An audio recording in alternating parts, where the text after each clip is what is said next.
спортсменов, у бойцов, особенно бойцов, жизнь такая, что сегодня народ с тобой, сегодня все за тебя, завтра тебя могут все забыть. И поэтому, пока у тебя есть возможность, пока у тебя есть время, должен воспользоваться этим. Ты должен сделать себе фундамент.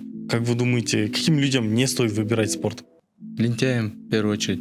Сила воли очень сильно нужна. Именно те, которые могут себя заставить заниматься через «не хочу». Как найти уверенность в себе, то, что у тебя получится? Я, знаете, я такой человек самокритичный. Я если что-то делаю, я никогда не говорю себе, что я сделал это на все 100%. Я всегда говорю, что я мог сделать еще лучше. Самое важное качество человека. Честность. Честность. Потому что наш язык делает больнее, чем физически. Какие ваши принципы? Многие будут говорить, не получится, зачем тебе это? Делать то, что ты любишь, ставить цель и добиваться.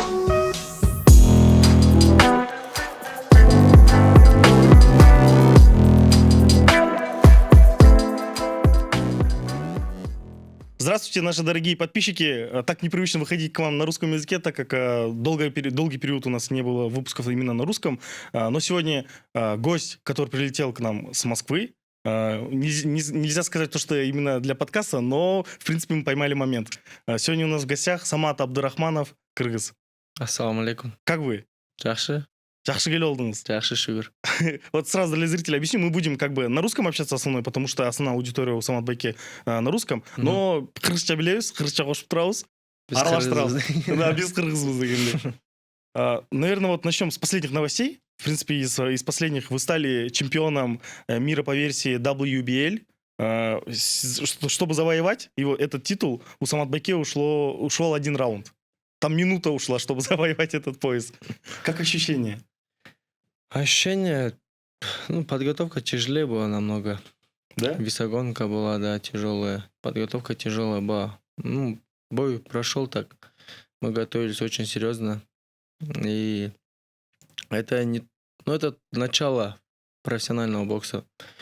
И впереди еще у нас очень много работы, очень много поясов, за которые мы должны драться. Это как бы только начало, и мы должны в рейтингах подниматься. Про-бокс, он уже в этом заключается. С каждым боем ты поднимаешься в рейтингах, чтобы ты мог драться и за океаном, чтобы за мировые пояса. Как раз таки это то, о чем вы на всяких интервью говорите, как бы везде говорите, что ваша цель — это профбокс. Да, это мечта с детства. Я с детства вот смотрел бои Тайсона, Али, и всегда говорил, я хочу быть как они. Таким же, бойцом. А что вы ожидали? Вот сначала давайте про бой, а потом как раз таки про эти рейтинги. Как вообще, что ожидали от боя? Мне кажется, вы сами, наверное, не ожидали, что он будет минуту. Мы готовились к 8 раундам. Это был у нас первый раз такое, что мы деремся 8 раундов. Соперник у нас был намного титулованнее, чем я. У него и любительский был, у него 18-1 был рекорд. И любительский у него был, он там участник Олимпиады, он там за пояса дрался, за мировые, в рейтинге он выше меня стоял. А на сколько позиций выше стоял он, получается? На немного. Я не знаю, там... Ну, я помню, когда вас представляли, вот как-то вас просто коротко назвали, Самат, Кыргыз, Абдурахманов, а как его представляли, там какие-то длинные регалии были, я вот думал, реально будет 8 раундов. Вот мы тоже готовились на 8 раундов, у нас и план был с тренером четко отработать, продышаться все раунды. Получилось так, что вот попал, и соперник тоже ничего такого сильно не показал. Обычно как бывает в боксе, да? Да. И вот тренер сказал, что я сделал свою работу на 100%. В общем, поздравляю вас с поясом. Спасибо. Вот конкретно хотелось бы про пояса. Я вот произучал многие ваши интервью и вообще, в принципе, спрашивал у многих ваших зрителей, фанатов, которые вас смотрят. И я понял то, что многие до сих пор не понимают про рейтинги, про профбокс. Вот хотелось бы как-то им донести, чтобы они тоже понимали, шарили, потому что они смотрят за вашими боями, потому что вы зрелищно деретесь, но не понимают, за что вы деретесь, где вы деретесь. Вот хотелось бы как-то им объяснить различия в профбокса, от хардкора, от кулачных боев. Вот примерно какую-то информацию. Как вы знаете, я сам боксер. Я с детства начал заниматься любительским боксом. И я с детства вырос в России. В России вырос, у меня там все закончилось, там учеба, армия, все в России. И там я начал заниматься боксом. И потом у меня был момент, что я перешел на кулачку, сколько лет, 5 назад. И оттуда началась у меня карьера кулачника. И, ну, туда я пришел с целью, чтобы поднять себя в медийность и чтобы для меня открылся путь для профбокса. Потому что тогда, когда я хотел в пробокс перейти, у меня не было хороших условий, которые мне могли предоставить. И поэтому я добился медийности в кулачке, и сейчас у меня открываются пути для профессионального бокса, Мгм. и предложений очень много поступают. А что можно назвать профбоксом? Это какие-то организации определенные, да? Которые вот, или как вот их можно различать? Да, ну, организации тоже как бы мировые, и самое главное, это как ты будешь в рейтингах подниматься в рейтингах М, и завоевывать титулы как бы. м, Сейчас у меня 3-0 по профбоксу. Этого еще очень мало. Если брать любительские, у меня там может быть 200-300 боев. Но это не считается. В пробоксе это вообще не смотрят. В пробоксе у тебя вот любительский, ой, у тебя профессиональный бой 3-0. Это очень мало. Поэтому м, нам нужно дальше, дальше, дальше драться и подниматься в рейтингах. В м. рейтинг подниматься, чтобы я уже мог и за океаном драться, и за хорошие пояса, и зарабатывать больше денег. И И как бы нам радоваться, видеть то, что вот наш соотечественник как бы на мировой арене станет легендой, так же как Майвезер, да, тот же самый. Это да, была бы Буриса. такая гордость Буриса, да? Хочется спросить, вот различия между Олимпийскими играми, потому что у нас в гостях недавно вот побывал Мунарбек Сейдбеглу, второе место занял, да? Мгм. И я там увидел один комментарий, спрашивают, вот почему Самат не участвует на Олимпиаде? Мне очень многие после этой Олимпиады писали, и очень многие, вот, почему ты не участвуешь, почему ты не участвуешь. Ну, у меня был конец ноября бой, и у меня в планах было именно в этом году, в 24-м, полностью ну, в любителю пройти на чемпионат Кыргызстана, хотя бы не просто выступить, на весы встать хотя бы, и потом на контрольные как бы спарринги, там в любительском боксе так делается, и уже на отборочные поехать на Олимпиаду. У меня были М, планы. У меня идет кулачный бой. Я приезжаю, и через неделю сразу же идет чемпионат Кыргызстана, где я не успеваю ни согнать вес, ничего, и ни гражданство я не успел. Гражданство я успел сделать вот в начале года. То Кыргызского. есть, получается, условно, в 2028 году, если бокс останется, то мы можем увидеть вас на Олимпиаде. И не знаю, я думаю, что нет. Почему? Потому что К к тому времени, да. 2028 году, я думаю, уже проведу очень много боев профессиональных. И я уже буду полноценным профессиональным боксером. И там вроде как, если я не ошибаюсь, если у тебя больше 8 или 10 профбоев, там Мгм. вроде нельзя участвовать на Олимпиаде. Так, что Если ли? я не ошибаюсь, да. Ну, да, на самом деле много кто замечает то, что вот какие профбоксеры не идут на Олимпиаду. Вот Соединенные Штаты Америки, вот, допустим, они тоже сейчас после вот этой Олимпиады, они вот профессионалы выступили против, дайте нам подраться, чтобы мы хотели, ну, чтобы мы хотя бы завоевали медали. Потому что у них Мгм. последнее было, это в Рио, они серебро заработали, с тех пор у них не было медалей. Хотя там какие боксеры, да, существуют на самом Да. деле. Хорошо, что поделились Родина, информацией. родина бокса это Америка, да? Именно в профбоксе. 100%, 100%. Я знаю то, что на многих интервью вы рассказывали, то, что вот весь этот путь, да, который вы прошли, от кулачных боев до профбокса, э, в начале вот ощущение, когда вы шли к победе, он все-таки другое, вот это ощущение, когда ты стараешься, ничего не получается, у всех же такое бывает. М, И после того, как вот первый бой произошел в профбоксе, какие ощущения были момент? Вот тот момент вы помните? Насколько вам это вот принесло радости? Первый бой по боксу, да, я помню, конечно, это было не так давно, сколько, 2 года назад. И я, знаете, я такой человек самокритичный. М, Я если что-то делаю, я никогда не говорю себе, что я сделал это на все 100%. Я всегда говорю, что я мог сделать еще лучше. И после каждого боя я всегда выхожу как-то, может, недовольный и говорю, что то, что я не сделал то, что должен был. То есть я мог еще лучше сделать. В этом бою, первый бой по профессионалам, у меня я тогда болел еще двойным гайморитом, и мне М, очень тяжело было. То есть вы Мне болели, уже, я вышли. уже думали, да, уже, может, тренер хотел, чтобы я вообще не выходил. Ну, и там уже билеты были проданы, я не хотел как бы Расчесть. расстраивать болельщиков.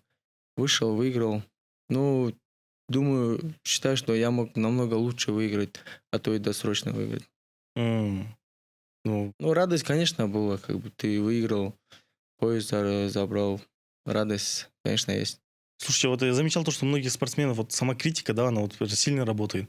Как это работает на морально в обычной жизни? Это мешает или, в принципе, в жизни вы другой человек? Вот именно если вне спорта. Я в жизни, а другой человек. Только это В только к спорте. спорту относится. Да, в спорте я э, намного серьезнее. В жизни Мгм. я могу и быть где-то несерьезно, может, и с друзьями много видимся, знаете, там шутки, не шутки, ну, а в спорте все равно я всегда говорю то, что я могу еще больше. И, ну, сам себя ругаю, можно сказать, М, чтобы добиться высот. А если я буду себя хвалить, вот, я сделал это хорошо, я добился того, чего-то большого добился, вот, я уже зарабатываю деньги, вот у меня есть это, со мной люди фотографируются, уже все, я чего-то добился, я больше не взлечу никуда, я буду на месте стоять. А я, наоборот, сам себя ругаю, критикую, что ничего не добился. Что был Самат 5 лет назад, что сейчас, я думаю, что, ну да, у меня появилось, больше друзей появилось, Медийка. появилась медийка, машина, дом, да, как бы работа. Ну, я считаю, что именно во мне ничего не поменялось. Я остался таким же Саматом, как и был. И у меня большие цели впереди, которых я хочу добиться. И только после этого, может быть, когда я добьюсь своих целей, я, может, скажу, вот чего-то я добился. И надеюсь, это будет здесь на подкасте когда-то. Будете сидеть, и там момент будем вырезать, да, в общем, будет классно.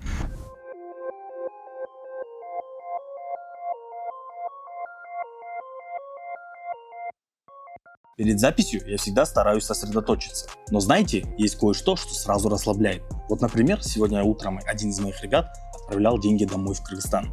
И я подумал, как же легко это стало делать в наши дни. Нурс, я почти закончил перевод. Погоди, тут же без комиссии. Ну конечно, через приложение Мир привилегий и Сэнди в переводах на карты банка Компаньон не существует слова комиссии. Эрнис, ты разве не знал? Уже 100 раз объяснял уже.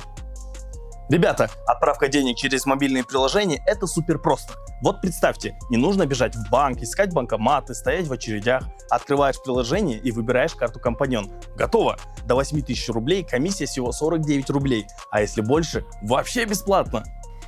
Вот почему Эрнис расслабленный на съемках. Деньги переводит без стресса. Вот именно, технологии сделали жизнь проще, ребята. Банк Компаньон и их решения – это настоящее спасение.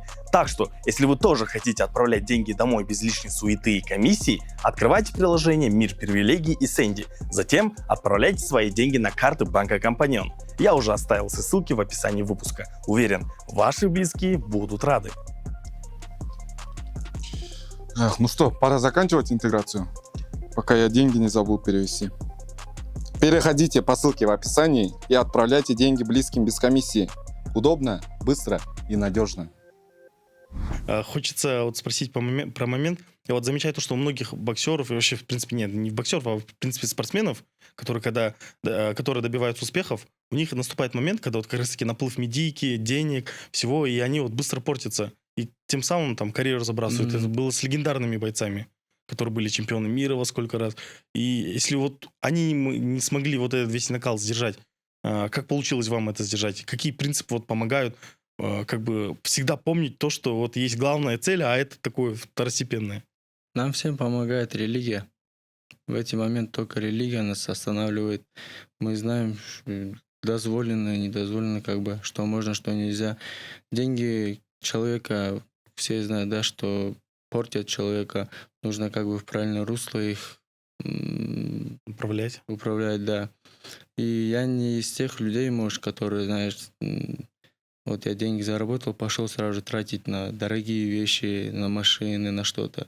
А я всегда вкладываю во что-то, чтобы сейчас работать, чтобы потом Отдыхать. отдыхать. Да, То, к чему стремятся многие молодые, да, кстати говоря. да.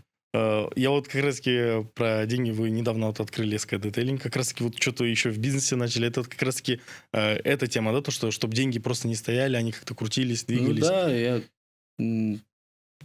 открыл бизнес. Это, ну, мне кажется, это самое малое, что бы я хотел еще открыть. Впереди много планов, что я хочу открыть. И сейчас вот, как бы, как сказать, коплю, да, можно сказать. То есть, условно, вы в бизнесмена превратитесь, получается. Ну, нужно же, конечно. Мы у бойцов, у спортсменов, у бойцов, особенно бойцов, жизнь такая, что сегодня народ с тобой, сегодня все за тебя, завтра тебя могут все забыть. И поэтому, пока у тебя есть возможность, пока у тебя есть время, ты должен воспользоваться этим, ты должен сделать себе фундамент, чтобы потом спокойно жить. Хочу вот еще про популярность спросить. Я вот деньги, конечно, портят, но популярность мне, как я уже вот узнал, как у многих людей спрашивал, популярность портит намного больше, чем деньги. Там многие зазнавшиеся люди, которые, в принципе, живут ну, не своей жизнью. То есть им приходится какие-то образы строить и так далее. Столкнулись ли вот с этим в простонародье со звездной болезнью? Был ли момент такой? Я не знаю, не помню даже. Я могу сказать, что нет. Ну, знаете, у меня есть всегда рядом друзья, да, которые меня могут, если я где-то, может быть, начну уже перегибать палку, они могут меня спустить с небес. У меня есть отец, который вот все смотрит. Вот этот подкаст, он, я уверен, будет несколько раз смотреть. Каждое слово, да? Каждое сказать? слово, если я где-то что-то сказал, он мне позвонит, скажет: сынок, ты что, дурак? Нельзя так. И поэтому у меня есть контролирующий отец, который меня на место ставит. Поэтому у меня не было такого. Я считаю, что должны быть люди рядом с тобой, которые не будут давать тебе, чтобы ты Чтобы всегда показывали, где земля, да? Да. Вот, условно, это очень классную тему вы затронули, потому что все знают про вас, и все знают то, что у вас есть отец, который всегда поддерживал, который помог. В принципе, он, да, он дал возможность прийти в бокс. И вы еще, вот такой у вас очень классный кейс, то, что вы как бы в России родились, точнее, в Бишкеке родились, в России выросли, жили в России сколько, 20 лет, да, уже последние. Но при этом вы остались кыргызом. Сейчас я сталкиваюсь с такими проблемами, то что вот все кыргызы, которые там проживают в миграции, там где-то за республику, они вот как бы забывают родину, там многие такие даже видеоролики выходят, то что они как-то начинают портиться, приезжают в Бишкек, не могут влиться. Как получилось, что вы еще не забыли, вот проживая 20 лет, вот откуда остался вот этот дух кыргыза? Я не знаю почему, но у меня всегда вот этот патриотизм был. Мне хотелось приехать в Кыргызстан. Я вот люблю Кыргызстан. Я когда сейчас уезжаю на сборы в Россию, там 3-4 месяца, мне всегда тянет назад. И прозвище тоже, почему кыргыз. Просто ушу мен 20 жылдан бері Россияда ушуну жашап калып, просто көрсөтөйүн дедим эле да. Кыргыздар, кыргызский дух деп чыгып, өзүмдүн ушул кыргыздардын боецтери кандай болот экен деп, ушул патриотизм. Если мен Кыргызстанда урушсам, Кыргызстан ичинде, не думаю, что я бы сделал прозвище кыргыз. Уже баары эле кыргыз да. Да, было бы странно среди кыргызов. Ошол жакта урушуп, кыргыздар билсин деп, кыргыздар башка улуттар да билсин деп. Потому что я знал, какой масштаб я иду. И просто хотел, так скажем, показать. Какие у вас, условно, в семье были правила, как вот отец вас воспитывал, что вы не забывали никогда о своих корнях, что вы, там, допустим, чтили традиции, что знали, что такое кыргыз? Строго воспитывал. Строго. Мягко сказано, да? Үйдө кыргызча сүйлөйт элек. Самое главное, я думаю, үйдө кыргызча сүйлөш, чтобы өзүнүн тилибизди унутпаш үчүнчү. Үйдө только строго на кыргызском. И ошол Отец из меня хотел еще сделать, чтобы я именно был образованный. Каждую оценку, каждый день дневник проверял, домашку. Где-то я настолько боялся, что когда двойки получал или за поведение мне писали, я дневник вырывал, чтобы он не видел. Все Мгм. равно он узнавал, все равно потом получал я. Он меня, я открыто скажу, он меня бил. Это, мне кажется, это правильно. Это для отца правильно, мне кажется, бить мужчину, да, как бы ребенка. Потому что я сейчас, мне 25 лет, я в жизни я не пробовал ни курить, ни пить, ни кальян, вот вообще ничего такого, да. И мен Россияда жашап калып, орыстар менен, достармен көп жүрүп, алар айтат эле, брат, сен тебе уже 25 лет, ты жизни еще не пробовал, на, попробуй. деп, конечно.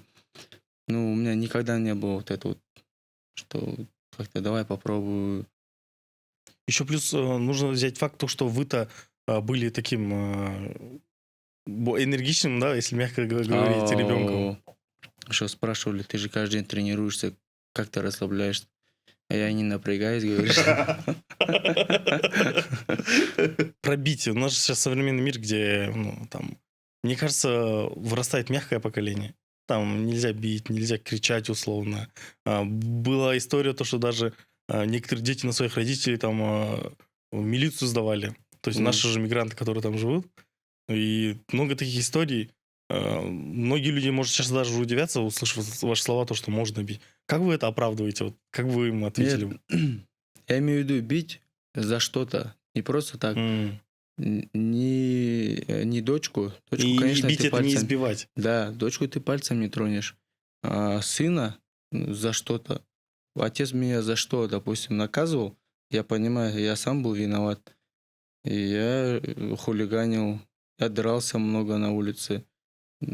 Такой, да, я в детстве очень сильно хулиганом был. И я полностью благодарен, то, что он как бы меня воспитывал так. Потому что до меня никак не доходило. Слова никак не доходили, как бы. Но когда он любил, уже больше не хотелось получать. И я больше старался не делать этого. И сейчас в современном мире я считаю, что чтобы выросли мужчины, нужно как бы отец должен показывать ему воспитание хорошее. И где-то он должен и наказывать его. Чтобы он как бы и понимал, да, как бы, что можно, что нельзя. А сейчас что в наше время дети, мужчины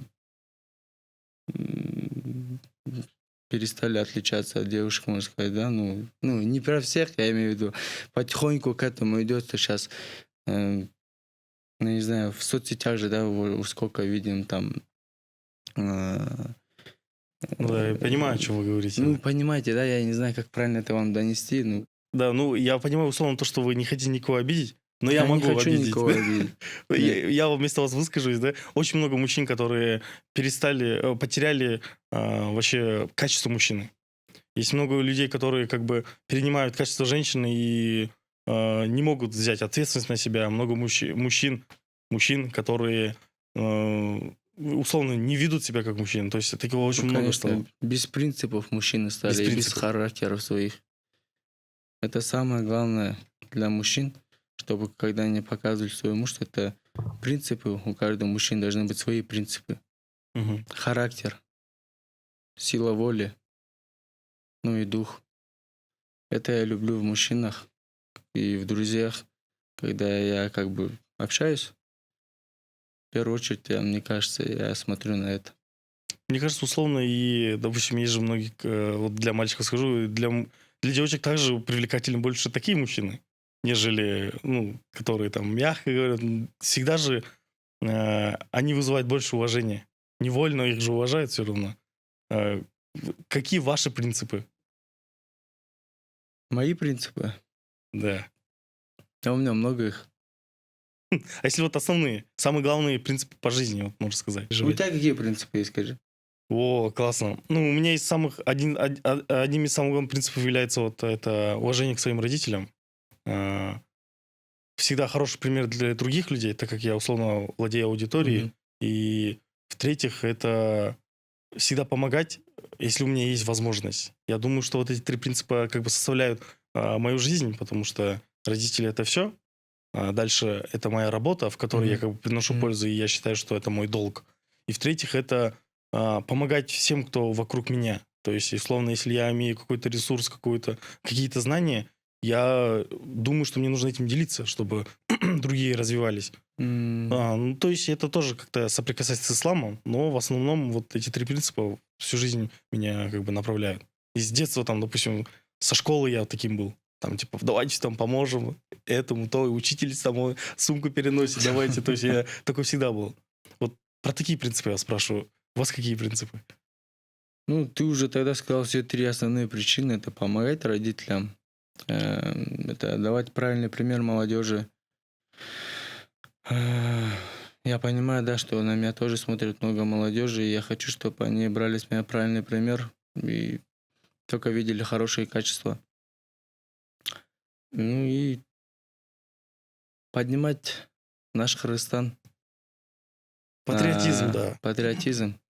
Каждый должен быть патриотом, я думаю, своей страны. Он должен любить свою страну.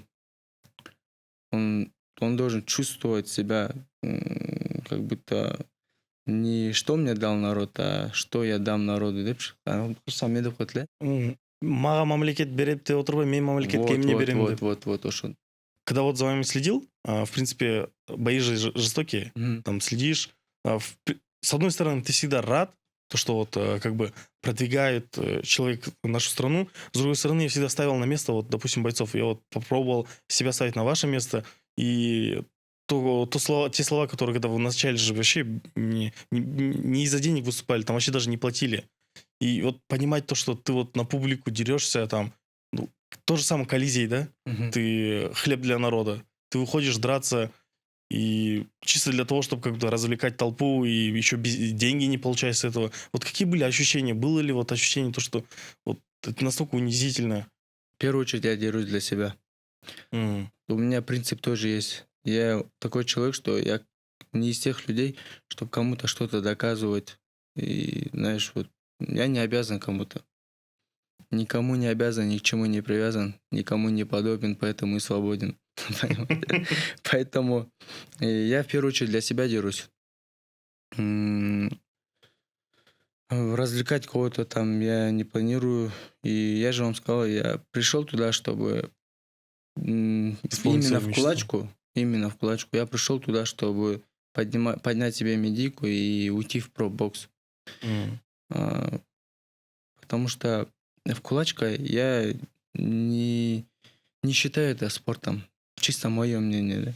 Хоть он стал официальным спортом, я не считаю, что это спорт. Потому что, кулачка это слишком травмоопасный вид спорта. Это так можно и на улице подраться, как бы на кулаках. Поэтому я сейчас взял, добился медиа. У меня открылись дороги в пробокс. И сейчас я уже потихоньку Двигайтесь дальше. двигаюсь дальше в сторону бокса. Просто есть пару незаконченных дел на кулаках, которые мне нужно закончить. Добить Которые не уже. отпускают меня, да. Чтобы вы уже могли смело говорить то, что... Да, я вас прекрасно понимаю. Ошолорду урганнан кийин, ошолорду бүтүргөндөн кийин уже полностью все с кулачкой я уже даю. Но на самом деле вот тоже, да, одна из таких тем, то, что в нашем мире медийка стала обязательной. Вот Да, в любой да. сфере. Кем В бы ты ни любой был. сфере. Вы просто посмотрите, сейчас блогеры выходят, дерутся, они получают больше, чем бойцы в несколько Профессиональные. раз. Да. Там вышел вот недавно, который кинул таксиста, один дрался, вот понимаешь, да, про кого Да, я? слушай, да. Вот, он зарабатывает больше, чем профессиональные бойцы, которые всю жизнь работают, всю жизнь тренируются. Он просто выходит и получает больше, чем они. Видите? Почему? Потому что он сейчас на слуху. Потому что у него есть медиа. Сейчас нужно прокачивать себя во всем. И в плане спорта, и в плане медиа. В какой-то степени даже приходится становиться блогером. Ну да, просто быть собой на камерах, не становиться там, просто себя показывать. Кому-то ты понравишься, у тебя есть люди, которые за тобой следят. Просто они будут тебя, если именно твои болельщики, если они тебя любят, они примут тебя таким, какой ты есть. Мгм. Поэтому нужно раскачивать во всем. Спортсмены, бойцы, они как, знаете, как товар.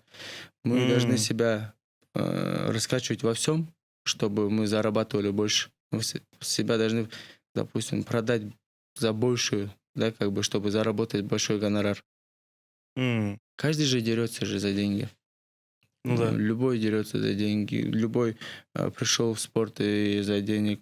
Я тоже, конечно, я хочу титул забрать. Я могу сейчас говорить то, что я пришел за наследством, я пришел за поясами. Да, я хочу забрать пояса, я хочу стать чемпионом мира, я хочу сейчас за океан.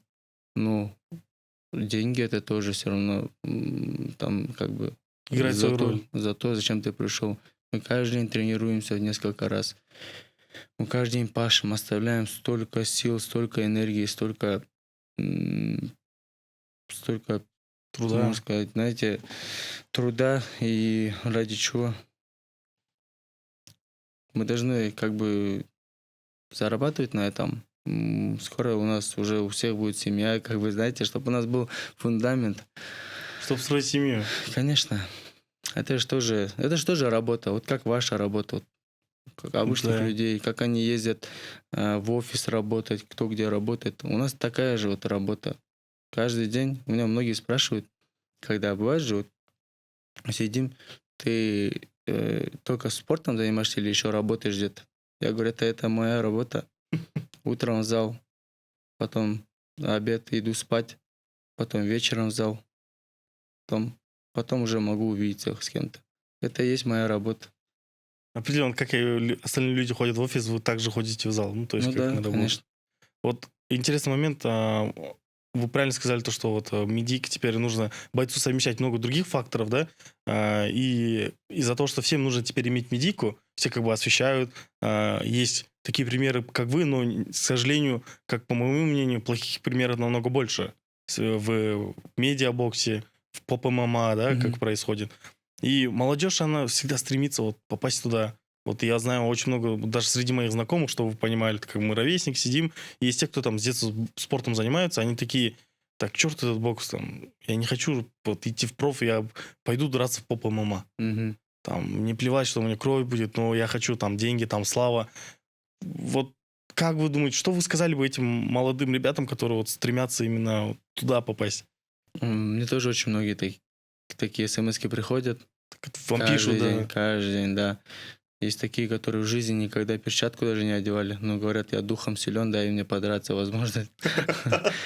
Это все вот сила этого медиа, то, что теперь все хотят. Да. Все думают, что там очень легко. Пришел, подрался, заработал там деньги. Нет, конечно, да. Там очень много чего играет роли. Во-первых, ты должен себя показать. Ты должен свою спортивную составляющую показать. И ты с первых же боев ты не будешь там зарабатывать много. Ты там копейки будешь зарабатывать. Копейки. Я 2 года копейки зарабатывал. А если вот копейки, это сколько, чтобы вот прям наглядно показать, условно, нашим зрителям, что вот столько? Ну, давайте вот так скажем. У меня на подготовку уходило в 3 раза больше. То есть вы в минус уходили? Конечно. 2 года до окончания Гран-при. 2 года в минус уходить, это... Я летал постоянно. Я жил, тем более в Москве жизнь не дешевая, каждый об этом знает. И тренировался. Но я знал, что после этого, у меня контракт был, как бы. После этого контракта я буду уже зарабатывать нормальные деньги. И все, вот. Условно, первое, к чему должны быть готовы те, кто вообще туда хотят попасть, это первое. В первое время не зарабатываешь. Да, конечно. Второе? В первую очередь ты прокачиваешь свое имя, чтобы потом имя работало на тебя. Так и получилось. 2 года. 2 года качать имя, да. Жестких. Потом уже потихоньку. Вот условно для тех, которые вот ни разу в жизни не дрались, они такие, вот, мы хотим попробовать. Потому что я вот, знаете, что заметил? Вы стали вот таким ярким примером, то, что вот у вас есть цель, и вы ради этой цели там пошли на кулачку, пошли туда, и многие тоже там ты ставишь такую цель, ну, типа, я тоже ради этого туда пойду, типа, они тоже считают, что это легко. Вот и медийку же тоже, вы же не просто так заработали, и есть много людей, которые тоже хорошо дерутся, но это же много разных составляющих. Вот что важное в медийке? Если честно, я когда пришел туда драться, я не думал, что э, и какой-то, знаете, будет интерес там большой. Вы же сами видели, да, я после боев ничего даже не говорил, я на конференциях ничего не говорил. Я просто выходил драться, и в первую очередь меня полюбили за мои бои, 100%. за мои вот эти вот движения все. А потом уже за Простоту. за Условно, да, простоту, да, за скромность, может. И все, я пришел туда просто и делал свою задачу, то, что я всю жизнь делал, дрался, я просто дрался. И все, я никак себя не видел в плане блогерства. И я и сейчас всегда говорю, я не блогер, я боец. Ну, вы популярнее многих блогеров. Нам даже когда вот выходит сотрудничество, не сотрудничество, когда вот просят, там очень много моментов, когда там записываешь какие-то сторисы, я говорю, нет, я не блогер, я вот именно вот так я не могу. Давайте лучше вот посмотрим, ваше видео закинем. Ну, это понятно, Не могу да. я говорить на камеру, честно, не мое это. Вот так вот на телефон особенно. Много молодых, да, вот 100% смотрят вас, у них там, типа, допустим, стоит выбор, там, может мне пойти в образование, в спорт и вот разные направления. Как вы думаете, каким людям не стоит выбирать спорт? Лентяем, в первую очередь. М. Там сила воли очень сильно нужна. Именно те, которые могут себя заставить заниматься Через не хочу. через «не хочу». А, Второе — это мужество. Именно если мы берем в плане единоборств, я говорю. Да, Именно да, в плане бокса, если я скажу, мужество там очень много влияет. Вот я вам даже так скажу, есть множество боксеров, которые были чемпионы мира, чемпионы Европы, которые, когда приходят в кулачку, они там проигрывают, в первом раунде могут упасть. Потому что, почему? Потому что именно в этот момент они, если нашими словами сказать, кидают заднюю. Там нужно до конца как бы драться, там нужно быть мужеством, там нужен быть дух. Я думаю, что и в плане бокса также, если как бы ты никогда в жизни не дрался. Бывает же вот, да? Вот, Да. дети бывают же, когда против драк. Я не говорю, что это плохое, это хорошо. Которые в жизни никогда не дрались, мне кажется, им лучше не стоит идти на бокс. Я имею в виду именно в плане профессиональном, да. Для себя каждый должен заниматься, каждый должен ставить себе удар.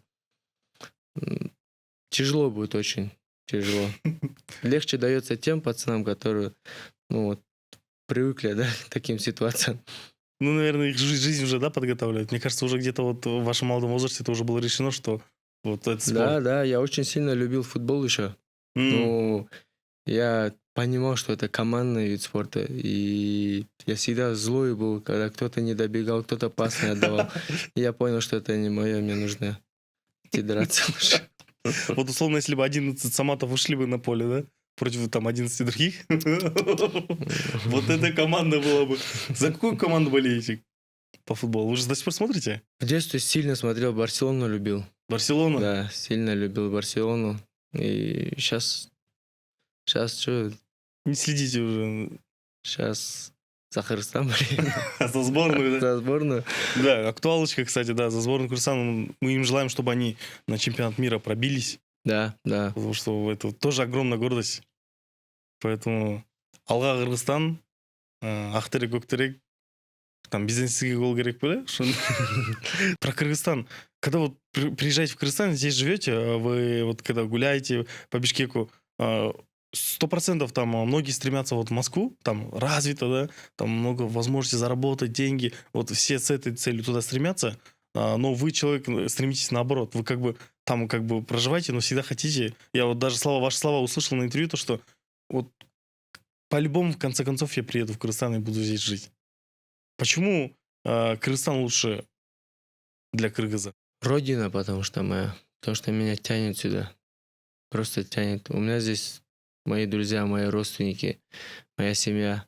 А И как вс- объяснить, что такое родина для тех, кто никогда не бывал за границей? Потому что только те, кто бывали за границей, они же почувствуют то, что такое родина. Как объяснить, я даже не знаю. Это просто чувства такие, знаете. Вот. Сағынасың ба? Вот это вот чувство, что хочется домой. Что просто хочется в горы, именно вот эти вот нашу атмосферу хочется. Здесь все равно все тебя любят. Ты как у себя дома. Тияқта жүргеннен көрінше. Шашпай, И халын басып. башқа ушу жанагы тияққа барып жумуш кылып жүргөндөргө да кичине иногда жалею, да, что биздикилер ошол жерге барып кара жумуш кылып Выбрали эту сферу, да? кара жумуш кылып тиякта кыйналып жүргөндөрчү, потому что я сам это видел. Я каждый день вижу это в России. И хочется, чтобы они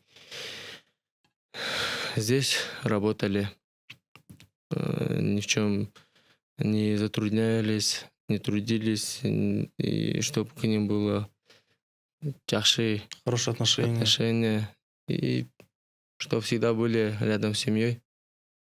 Да. Я не скажу, что тяхта жаман отношения. Бары жақсы эле, все равно. Родина там намного лучше. всё Родина, равно. конечно. В гостях хорошо, дома лучше, да? Вот, как вот, бы. вот. Условно, на самом деле, да, очень грустная тема, сколько миллионов детей растут без детей.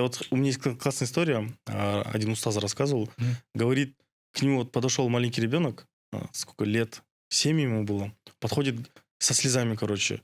Он ему сидит, протягивает 500 сомов и говорит, пожалуйста, можете сделать дуа, чтобы мой отец вернулся с России? И плачет. То есть он настолько... Вот он потерял надежду в том, что типа вот его отец уже не вернется, типа он там будет долго, то, что его слова никто не слышит. И он вот ставя в авторитет этого устаза, он типа его попросил сделать дуа. И он говорит то, что вот, увидев это, я просто заплакал, я не смог, короче, ничего сделать. И он говорит, даже я не знал, что ему сказать, как сделать дуа. Потому что он-то верит в это, то, что слышит. И таких детей, Много. семей много, которые здесь ждут своих, условно, вот как раз-таки у вас очень много аудитории, которые мигрантов, которые вас смотрят, да, и вот как раз-таки вот воспользуясь этой аудиторией, которая перейдет на подкаст, я хотел бы воспользоваться моментом и призвать всех развиваться здесь, в Кыргызстане. Многие говорят, что здесь сложно, многие говорят, что здесь невозможно, но я скажу, что все возможно. Не имея связи, не имея денег, просто надо стремиться. Конечно. Просто нужно включать голову. Самое главное. В мире есть много работ, легких работ, которых можно зарабатывать намного больше. Просто нужно голову включать. Наши привыкли, не бывает легких денег. Нужно именно вот кара жумуш. Нужно с утра до вечера работать. Нет. Ты можешь делать в 3 раза меньше, но зарабатывать в 3 раза больше. Если включить мозги. Да, если включить голову. Поэтому самое главное это образование. Ты же у меня спросил, если как-то вопрос был, если куда бы ты нас в единоборство или как-то Да, в как образование? определиться, да, вот человеку в какую сторону Куда идти? идти? Да куда идти? Я бы сказал в образование. В первую очередь это образование. Без образования ты никто. Любой боец без образования, он не профессиональный боец. Если ты хочешь добиться высоких целей, то ты должен быть и умным бойцом. Ты должен думать больше. Любой мужчина должен думать больше. Поэтому самое главное это образование. Это нужно учиться с детства. И там уже дальше по своей дороге. Условно, у нас же есть же стереотипы, то, что, ну, и мы как бы с каждым подкастом с этим стереотипом боремся, то, что условно спортсмены, там, типа, проход в ноги и все, там, типа, больше ничего не умеют, там, не надо мозгов, там, чисто спорт. Хотя вот я знаю, что много спортсменов, они вот в самолете летят, читают книги. Что вы думаете вообще про этот стереотип? Вы знаете, сколько там нужно нервов и мозгов? Там каждую секунду продумывать. Ты очень сильно думаешь в бою, как ударить, как отойти. ты должен перехитрить соперника. Ты должен быть умнее своего соперника. В первую очередь. В первую очередь ты борешься с самим собой изнутри, со своим мандражем, со своими страхами, если у тебя какие-то там есть. Да у любого бойца это бывает. Ну, я говорю, если ты, грубо говоря, тупой, то тебе тяжело будет на ринге. Ну, и мне кажется, еще за рингом есть много вопросов, которые, ну, условно, если даже дерешься как Майвезер, да, ты, не имея мозгов, ты потом ты все это профукаешь же. Вот Мэйвезер выгнали в 7-8 классе его. Пакьяо, если не ошибаюсь, в 5 классе его выгнали. Ну, это люди, которые добились максимума в профбоксе и которые просто миллиардеры долларовые. Еще вот, допустим, Мухаммед Али, какой он оратор был, да? Какие у него слова? Просто. Это легенда И просто. как можно сказать, что у спортсменов ну, как бы нету мозгов? Да, они просто думают, вот мы каждый день деремся, получаем по голове, тупеем. Нет, Кстати, конечно. да. Так и думают. Я иногда сам тоже так приколом говорю, когда что-то забыл, ну, спортсмен же, боец же. Там чё-то. голова, да, Да. бился. Да. А насколько это правда? Ну, на самом деле, многие даже если в шутку воспринимают, они, наверное, задаются вопросом, может, все-таки хоть как-то минимально это влияет? Не, мы боксируем, каждый день спаррингуемся, но мы удары такие не пропускаем, мы все в шлеме у нас. Смотрите, вообще, на самом деле, я вот решил такую маленькую тактику внедрить. Я вот попросил чату GPT спросить вопросы, которые были бы интересны ему. У То есть кого? чату GPT, искусственному интеллекту. И сейчас я хочу зачитать вопросы, которые интересны чату GPT. Спросите у вас. Да. Условно, вот первый вопрос я тут прочитал. Какие у вас есть ритуалы или традиции перед боем, которые помогают настроиться на победу? Для победы. Ритуалов, традиций нету, просто я кудаем на телем, Дуа. намаз делаем, кудаем на телеп, ушел, больше ничего не нужно. Мы просто делаем причину, а результат за Всевышним. Да, тренер постоянно это, ты просто сделай причину, а результат оставь за Аллахом, да? Мгм. И все, и тогда ты не будешь думать ни о чем, переживать. Пар Аллах Тааладан, да. У людей, которые придерживаются религии, у них больше шансов добиться успеха, потому что они ни о чем не переживают. Тоже возьмите на заметку. Второй вопрос, который он задал, задал бы вам, да, если бы ChatGPT брал бы интервью. Какую роль в вашей жизни играют книги, фильмы или музыка, если что-то вдохновляет вас перед боем? Перед боем книги, музыка. Не, я не слушаем, не Фильмы смотрим. еще. Нет, перед боем фильм смотрю. Да. Тебе скоро выходит, ты фильм смотришь. Там, условно, Майвезер, да, Да, в фильме. Да, ну. Третий вопрос, который он задал. Вы часто говорите о влиянии на молодежь. Планируете ли вы создать спортивную школу или академию для молодых бойцов в будущем? Да. У меня цель есть большая, тем более, я думаю, в течение 3 лет, может, 2 даже.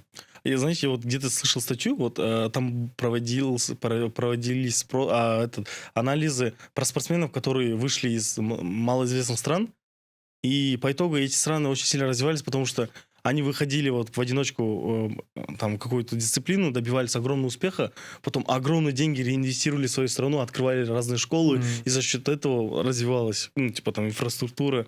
То есть, и я тоже замечаю, допустим, у нас тоже много же есть разных спортсменов, и они все говорят о том, что вот мы хотим открыть школу здесь. Вот Бивол недавно открыл у нас школу бокса.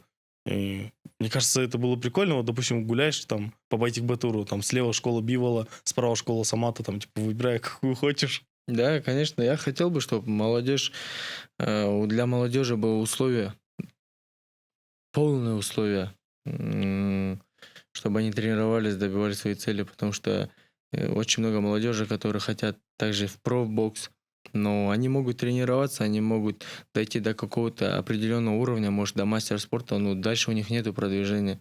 Дальше уже про них могут забыть. У каждого человека, у каждого мужчины наступает тот момент, когда ты должен уже выбирать, что дальше. Ты либо идешь дальше в бокс, ну, дальше по спорту, либо дальше ты уже должен работать, ты уже должен зарабатывать. И очень много у нас спортсменов, которые уже, когда им достигают, может, там 18-20 лет, они уже уходят из спорта. Ну, хоть у них были большие шансы добиться чего-то, хоть у них были таланты. Ну, зарабатывать нужно, понимаете? Ты же уже мужчина, тебе уже 20 лет, ты должен зарабатывать.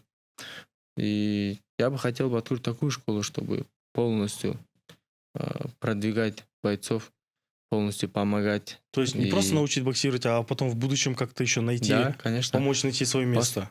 Конечно, конечно. В первую очередь, это не просто ты должен научить боксировать, не просто драться научить его, а построить, сделать из него хорошего человека, хорошего мужчину, который будет защищать и свою родину, и свою семью.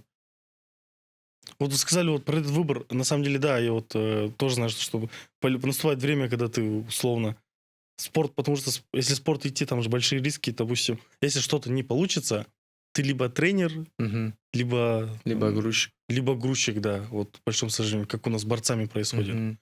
А если ты здесь, тут много вариантов. Мне кажется, поэтому они вот боятся этого риска.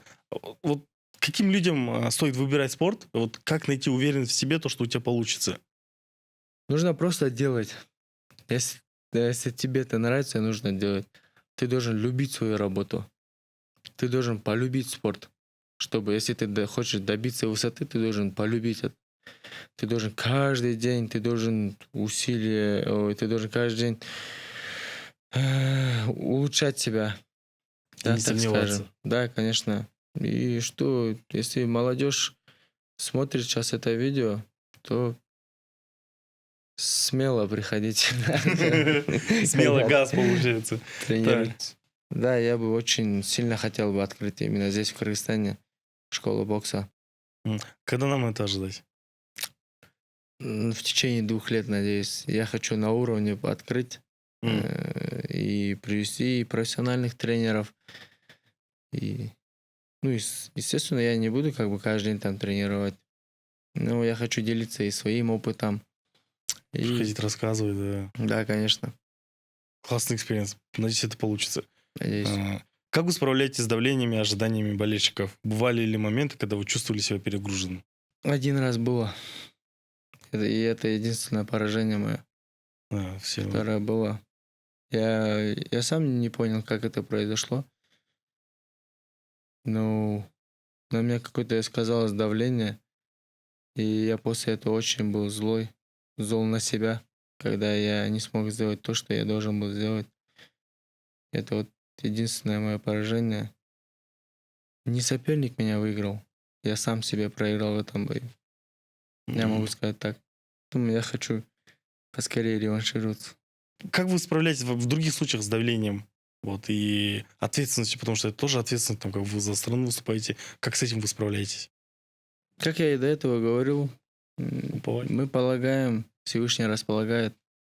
Я просто хочу, говорю себе, просто выйти, сделать свою задачу, которую я каждый день отрабатывал, и все. Если получится, получится.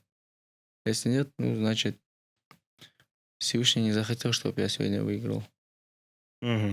Есть ли бойцы из других дисциплин, с которыми вам хотелось бы поспарринговаться или чему-нибудь у них научиться?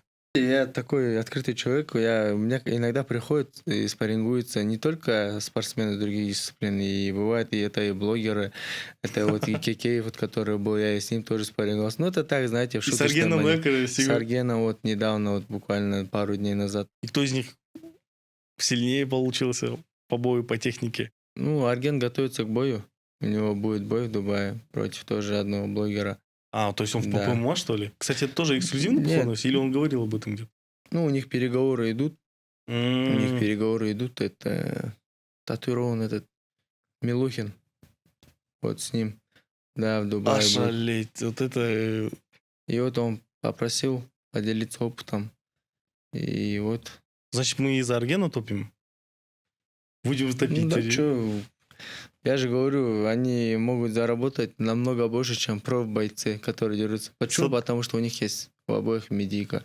Почему? Потому что людям это будет интересно. Люди посмотрят этот бой. 100% все посмотрю. С одной Просмотры. стороны. Сейчас в основном деньги делают это просмотры, да? М. И организация поэтому и хотят сделать такие медийные бои.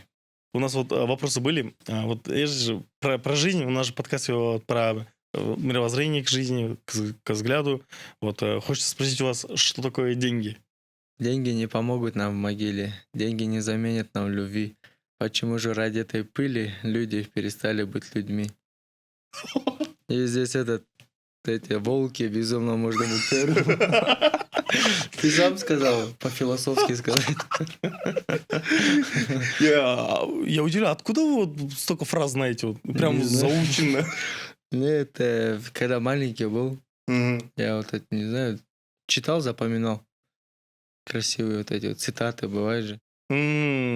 Не, вот просто уже было пару моментов по ходу подкаста, где вот вы об этом сказали. Сейчас, конечно, вы прикольнулись, я это понимаю, но а так, наверное, хороший навык владеть, да, таким запасом таких словечек.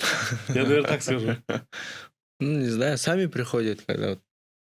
Вдохновение, да, в общем Да, говоря? да. Ну, какая самая большая сумма, которую вы держали в руках? Там, неважно, своих, чужих, батиных. Самая большая, это сколько? 64 миллиона было Рублей, долларов? рублей. Это вы чьи такие деньги держали? Какого боец или был какой-то другой медийный? А, нет, там просто машины покупали. И вот. Какие ощущения были? Вообще, что вы чувствуете, когда держали вот огромные вот прям такие деньги?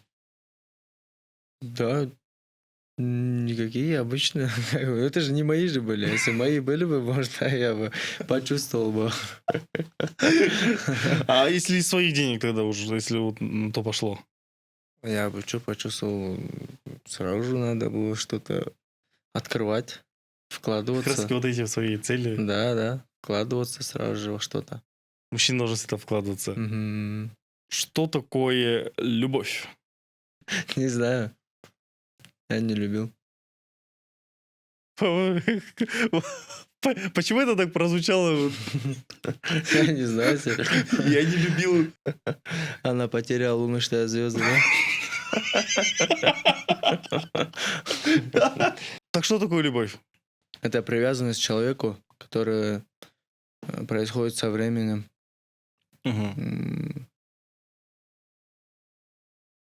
Любовь к семье, любовь К родине. к родине, к родным, любовь к друзьям. Это все со временем, это все привязанность к человеку. Мгм. Вот вы сказали то, что вы никогда не любили, и там вы везде говорите то, что у вас нету девушки, там типа жениться, не жениться, у меня не встречался, да? Мне вот интересно, вы же, наверное, уже задумывались и как бы вот о семейных ценностях. Что вы вообще думаете вот в будущем вот в этом плане? В активном поиске, да? Пишите, Нет, да? Иман Духзарный Таншам. Не, надо жениться. Уже и родные уже как бы торопят. И уже чуть в этом году уже чуть не женили летом. Я у них отсрочку взял на следующего года. Поэтому у меня еще год есть.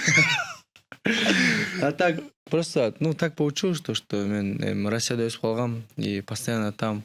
И у меня спорт, отвлекаться етпей и Фокус один. да, фокус один.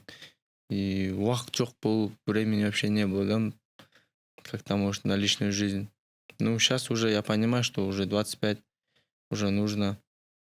А вот многие же вот любят говорить то, что вот современный мир, да, опять тот же любит говорить то, что ой, как ты там без отношений поженишься, вот ты же вообще не знаешь ничего о любви, там у тебя будет сложно в семье. Что вы вообще вот об этом думаете? Наши родители как вообще женились? Они видели друг друга в день свадьбы почти. Да, вот я там один, может, 2 раза видели до этого у нас. В основном же кудалар или келіп, как бы все за них, да, решали. Ну, сейчас современное время, сейчас чуть по-другому. И Просто, не знаю, мне кажется, нужно найти человека, который подходит тебе именно... Есть там, если свои категории же есть, Да. если у тебя есть там какие-то ряд категорий, если вот как бы тебе она понравилась, если прошла вот эти категории, как бы, то, Все, смело, мне let's go. кажется, да, смело. Ну, а вот условно, допустим, есть много кейсов, да, вот вы правильно сказали, вот наши родители, они обычно же, ну, так и женились. Да. Типа, вот я знаю историю, то, что мой дедушка и бабушка, они, типа, вот как раз-таки реально в день свадьбы только увиделись. Но раньше не было ни телефонов, ничего. Как они вот... Доверяли родителям. Вот, Ну, а по сути, с другой стороны, родители же тоже не хотят плохого для Конечно. своего ребенка. конечно. По-любому знают наизусть своего ребенка и подберут ту, которая там, типа, подойдет. Ну, а в современном мире решили, что нет, это... Ну, а по сути, отношения тоже рандом, как вы считаете? Ну, я вот... Много у меня было друзей, которые вот прогорели на этом, которые как бы вот встречаясь, там много что потеряли. Ну там. да, у меня тоже было таких пацанов, которые встречались и 2, и 3 года, ну, потом расход ловили. И просто вопрос, к чему тогда вот это все время, 3 года отношений, просто к чему? Да, там были Поэтому какие-то мне хорошие всегда моменты. хочется, чтобы ну. у меня не девушка, а сразу жена вот была. Ну, всегда вот это вот хочется. М. Нету времени на встречаться, на вот эти вот... Ну, вот эти Серьезно, нету, моменты, да. честно. Все, увиделся, познакомился, Давай строить будущее. узнал все про нее, все пробил, понравилось, все подходит, все, ушел пацан.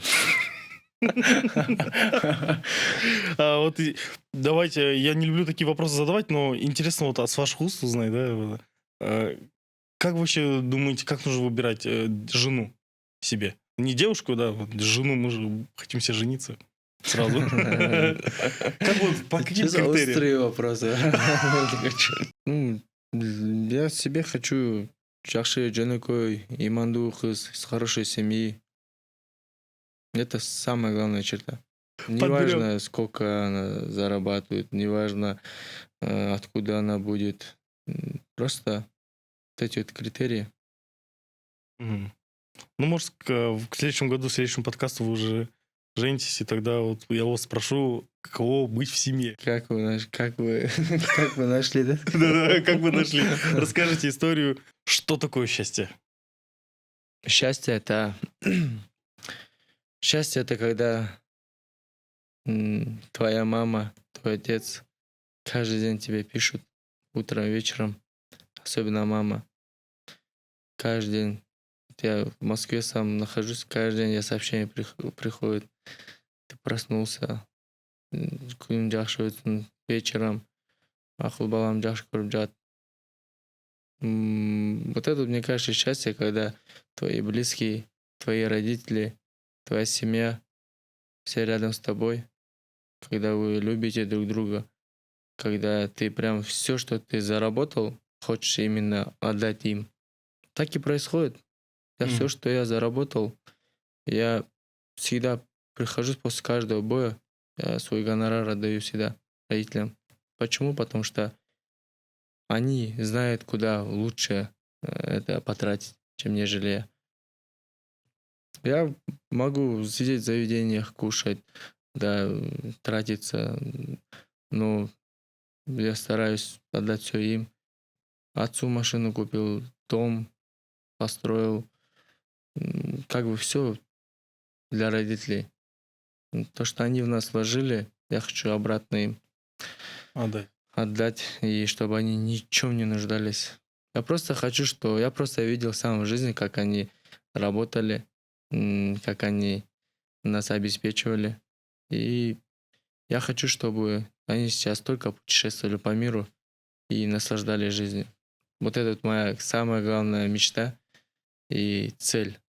Даже никакой бокс, никакой спорт, ничего не сравнится с этим. Слушайте, вот как раз-таки на фоне этого у нас же сейчас стало популярно там родители, ты ничего не обязан родителям, то, что там вот доход не надо с ними делиться, там много же такой пропаганды идет, на самом деле, вот вижу. И это такая другая сторона монеты, да, там антигерой, да, вот по сравнению с вами. Как вы думаете, вот есть люди, которые не определились с этими сторонами, вот, которые там, может, в плохих отношениях с родителями. Почему стоит поддерживать очень хорошие отношения с родителями? Они это поймут только тогда, когда, мне кажется, уже будет поздно. Потому что у меня есть тоже среди близких пацаны, друзья, которых вот потеряли родителей. И я прям вижу, да, что они бы все отдали бы, чтобы вернуть время назад как-то. И я не знаю, как можно плохо относиться к родителям, людей, которые тебя вырастили, одели, сделали из тебя человека. Все, что во мне есть, все, что в тебе есть, это наши родители. Все, какой я сейчас, даже как я дерусь, пускай будет, это все, что вложили нас родители. Поэтому у нас безграничные им благодарны. Мы можем Долг. делать напоминания. Как говорится, долг перед матерью не окупишь ты вовеки, хоть трижды довеси ее ты до Мекки. Твои отношения с отцом 100% зависит от... на твои 100% влияют на твои отношения к карьере. Твои отношения с матерью 100% имеют отношение к твоим отношениям, в принципе, в личной жизни. И по этому принципу работает весь мир. Потому что даже в Коране говорится то, что сперва довольство Всевышнего, а потом родителей. То есть после Всевышнего сразу у нас в жизни идут родители. Их довольство это уже намного больше, чем любое довольствие. Их благословение это больше, чем любое благословение. И когда они поддерживают, когда они в тебя верят, ничто с этим не сравнится. Но чтобы они верили, чтобы они тебе доверяли, нужно это доказывать, потому что, условно, много людей, которые считают то, что их родители просто должны любить за то, что они родились, но ты при этом должен подумать, какой ты человек. Есть много разных людей, которые там, считают, что вот они родились там, ну, и они меня не спросили рожать, нет, вот много таких, да, реально ужасные люди. Извините, но это правда. Как так вообще возможно? Человек, который подарил тебе жизнь, сидишь, говоришь, ну, а она же не спрашивала меня, рожать тебя нет. Это просто мы должны отличать, что является логичным, рассудительным и что не является рассудительным. Поэтому давайте никогда не забывать то, что родители — это наше все. Это правильно. Люди потихоньку начинают терять ценности в жизни. Простые вещи, да, стали? Простые вещи. А я в армии служил также. Нам каждое воскресенье давали телефон, чтобы на 2 часа. И многие звонили своим девушкам. 2 часа общались. И родителям не звонили. Все, 2 часа проходит, телефон забирают. То есть ты следующий звонок у тебя через неделю. Да, по правилам, если раз первую неделю, вторую неделю не позвонят, потом родители начинали звонить уже в часть, как там мой сын, живой или нет, как он проходит, как бы начали жаловаться. Переживаться. Конечно, так нельзя же. Хотя Что вопрос сильнее нету, конечно. Что сильнее нету этого. Я каждый день я с родителями общался. Бывало каждый день. Через день вот максимум, да. Потому что просто элементарно позвонить, спросить, как у них дела, это для них уже очень большая радость, мне кажется. Это у них уже как бы приятно будет, да, как бы. Позвонить, как дела, спросить, как домашние. Серьезно, я в армии каждый день звонил. Каждый день с телефона было. Здесь вот я хочу сделать обращение.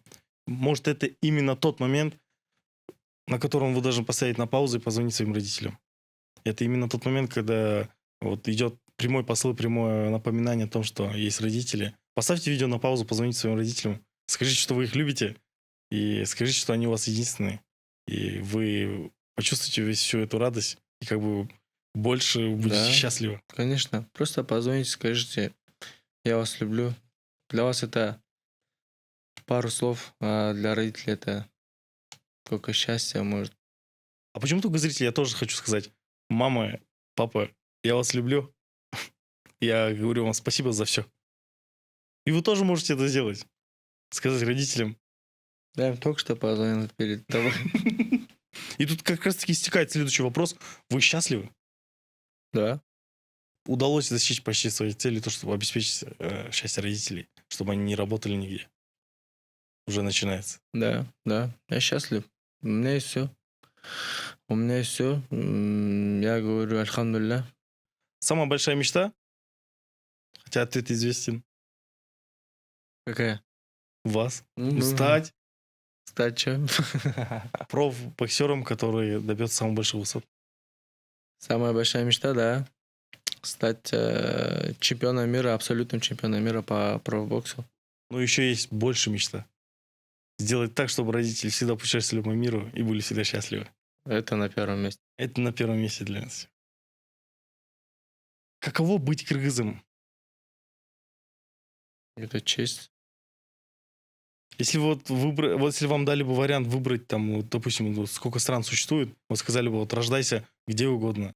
Знаешь, если бы я бы родился там в другой нации, то я, наверное, был бы и другой нации патриотом. Ну, это же элементарно, да, ты как бы родился.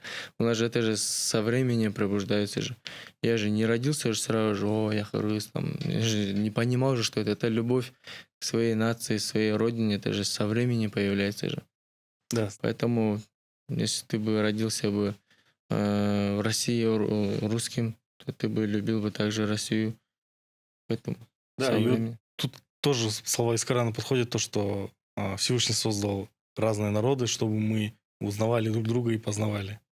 Только с этой Да. целью. Поэтому 100% верный ответ. Какое отношение должно быть к кыргызскому языку? Вот азыр келиңиз кыргыз тилге көңүл буруп туруп кыргыз тилде сүйлөп коелу, именно кыргыз тил маселеси жөнүндө. Үйдөгүлөр менен көп сүйлөшүш керек деп ойлойм. Кыргызча эле сүйлөшүш керек. Болду. Эми ошентип эле сактап калабыз. Мен дагы эле Россияда өсүп кыргызча эле сүйлөйт элек, только дос балдар менен, үйдөгүлөр менен ошентип эле кыргызча тил калып кеткен да менде. Конечно, кичине акцент бар, кичине сөздөрдү түшүнбөй калат элем. Окуганды, кыргызча окуганды кыйналат элем. Ну, эми жакшы түшүнүп кыргыз тилди унутпай алып кетпайбызбы? Буюрса өзүңүз айтмакчы, Кыргызстанга келип Кыргызстанда жашап калсаңыз, кыргызча жазарбыз кийинки подкасттарыбызда. Ошол боюнча аудиторияда буюрса. кыргызча болуп калса буюрса. Самая большая возможность для вас. Именно сейчас самая большая возможность для меня является подать пример, хороший пример подрастающему поколению, которые растут. И именно это я и хочу дать, которые смотрят по ту сторону экрана. Самое главное верить в себя, никого не слушаться. Самое главное тоже никого не слушаться. Потому что многие будут говорить, не получится, зачем тебе это. Делать то, что ты любишь, ставить цель и добиваться. Думаю, именно сейчас у меня самая большая возможность это вот оставить, может, какой-то след. И как-то повлиять. Да, на как-то других людей. повлиять. Супер. Самое важное качество человека. Самое важное качество человека это честность.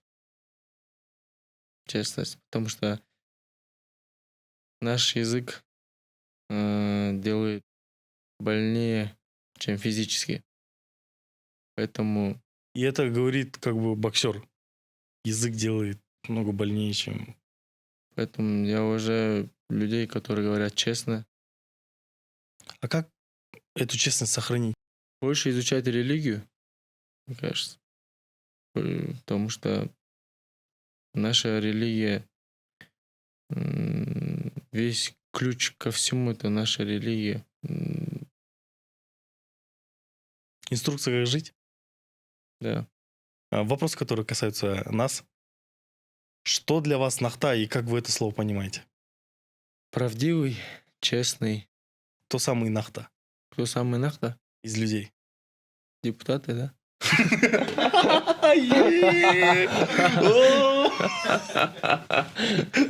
За это. Смотрите, я вот давно не записывал подкаст, в котором я вот реально сам расслаблялся. потому что большинство моих подкастов это было вот какой-то погоней, да.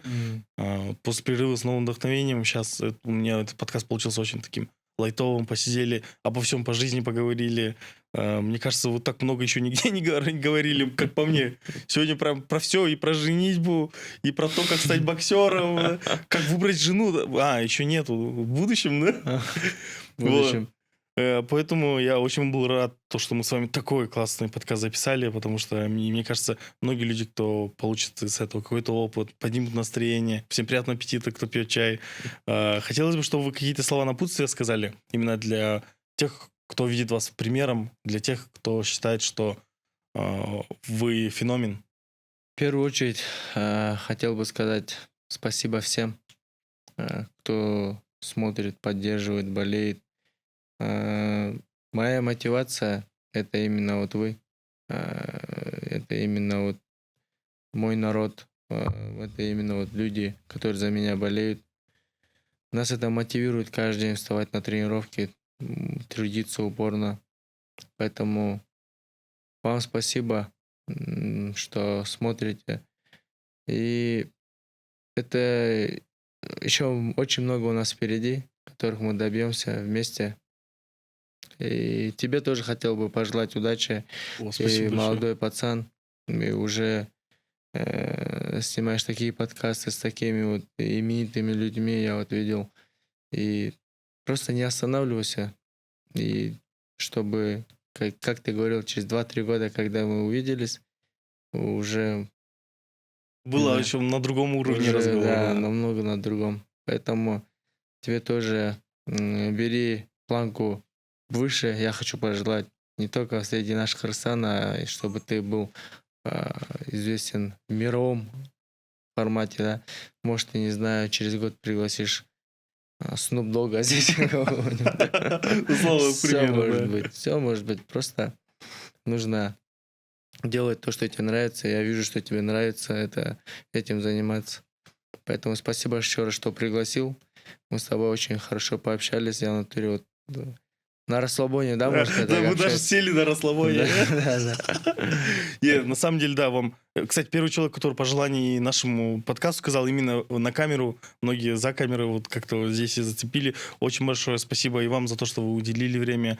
Как бы из вашего графика я 100% уверен, что это было сложно. И говорю вам спасибо, что пришли. Уважаемые зрители, и вам спасибо, что вы досмотрели до этого момента. Что мы можем сказать? Если вам искренне понравился наш разговор, и вы сидели с нами, пили чай и расслабились в нашей атмосфере, то ставьте лайк.